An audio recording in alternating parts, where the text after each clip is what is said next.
Les trois frères. Il était un village dans lequel vivaient trois frères.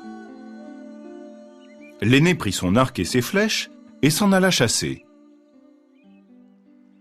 Il s'installa près d'un fleuve dans lequel vivaient des poissons.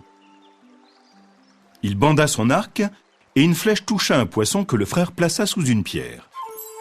Le poisson était vivant, mais il ne pouvait plus bouger, car la pierre le retenait.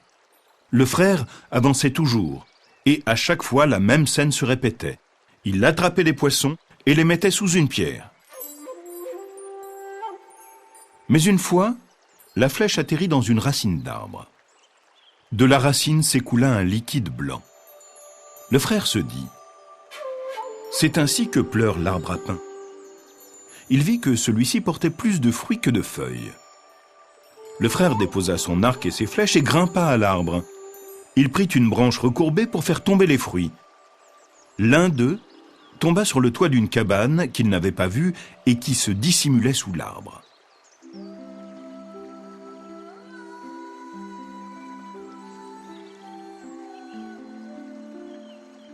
Une femme, Bouma, sortit de la cahute. Elle avait de vilains yeux et tout le monde avait peur d'elle.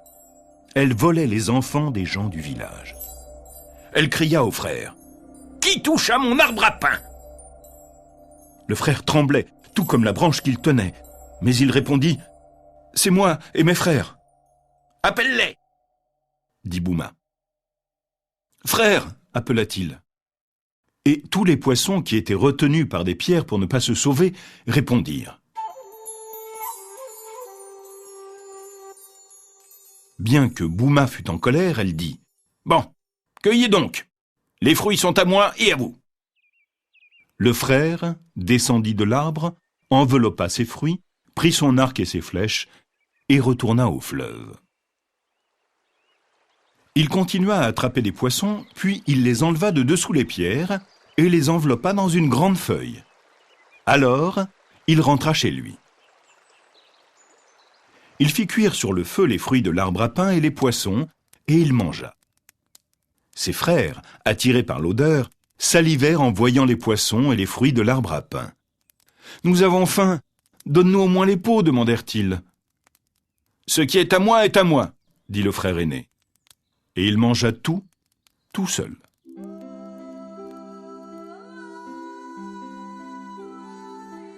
Quand le soleil monta à l'horizon, le frère cadet prit son arc et ses flèches et s'en alla. Il alla vers le fleuve, et avec son arc et une flèche, il prit un poisson. Il le mit dans le fleuve sous une pierre. Alors qu'il avait déjà attrapé beaucoup de poissons, une des flèches se ficha dans une racine, et la racine pleura. Le frère vit alors beaucoup de fruits sur l'arbre à pain.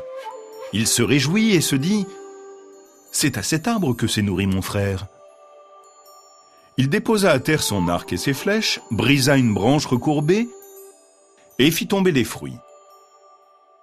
Les fruits s'abattirent sur la cabane de Bouma, qui sortit et dit « Qui donc maraude encore dans mon arbre à pain ?»« C'est moi et mes frères. »« Appelle-les » dit Bouma. Le frère appela, les poissons répondirent,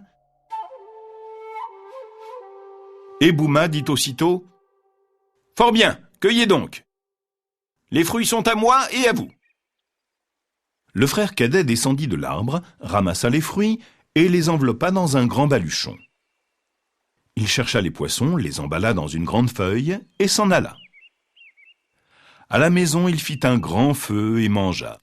Ses frères humaient le parfum et mourraient d'envie de manger. Ils dirent « Donne-nous au moins ces petits poissons, nous avons faim. »« Ce qui est à moi, dit le frère cadet. Et il mangea tout seul.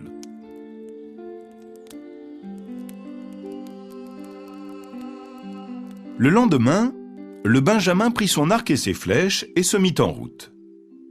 Il trouva les traces de la vieille qui le conduisirent près du fleuve. Le frère prit son arc et une flèche et attrapa un poisson. Le frère le tua, coupa une liane et y attacha le poisson. Déjà, il avait une longue ligne de poissons. Il s'enfonça profondément dans la forêt. Malencontreusement, une flèche se ficha dans une racine. La racine pleura. À l'instar de ses frères, il regarda les branches et se dit « C'est à cet arbre que se sont nourris mes frères. Il y a énormément de fruits et ils ne m'en ont même pas donné un. » Il déposa à terre son arc et ses flèches, brisa une branche recourbée, grimpa à l'arbre et fit tomber des fruits. Les fruits s'abattirent sur le toit de la cabane. Bouma sortit, très en colère, et elle cria « Qui est-ce qui maraude encore les fruits de mon arbre à pain ?» Le plus jeune des 3 frères, mort de peur, répondit « Moi et mes frères !»« Appelle-les !» dit Bouma. « Frères !» appela-t-il. Mais les poissons étaient morts, et pas une seule voix ne se fit entendre. Bouma dit « Appelle encore !» Il appela si bien qu'un fruit de plus tomba, mais aucune voix ne se fit entendre. Bouma dit « Tu mens, tu es tout seul ici. Quand tu descendras, je te mangerai. Par où vas-tu descendre ?»« Par ta cabane. » Vite, Bouma arracha le toit et le rejeta au loin. Elle dit « Je te tiens. Par où descends-tu ?»« Par les poutres de ta cabane, » dit le frère. Vite, Bouma arracha les poutres, les brisa et éparpilla les morceaux loin de l'arbre à pain. Puis elle déterra les pieux qui soutenaient la charpente et la cabane s'écroula. Le frère dit « Je vais descendre par ce cocotier. » Bouma abattit le palmier et tous les arbres qui, autour de l'arbre à pain, lui fournissaient sa nourriture. Elle dit « Par où vas-tu descendre maintenant ?» Le frère répondit « Par ce porc qui passe par là. » Bouma saisit sa hache et tua le cochon. Le frère dit intentionnellement « Par ton chien qui accourt par ici. » Bouma tua le chien. Elle dit « Maintenant je te tiens. Comment descendras-tu désormais ?» Le frère dit « Par ta jambe gauche. » Bouma se la coupa et tomba à terre. Le frère dit « Par ta main droite. » Bouma se coupa la main droite. Le frère descendit de l'arbre, prit son arc et une flèche et tua Bouma. Il ramassa les fruits de l'arbre à pain, les emballa dans un gros baluchon qu'il jeta sur son épaule. Il prit aussi la liane avec les poissons attachés et rentra chez lui. Ses frères l'attendaient car déjà le soir tombait. Le Benjamin raconta ses aventures. Tous étaient bien contents. Ils chantèrent et mangèrent sa nourriture autour du feu. Désormais, Bouma n'a plus jamais emporté d'enfants du village.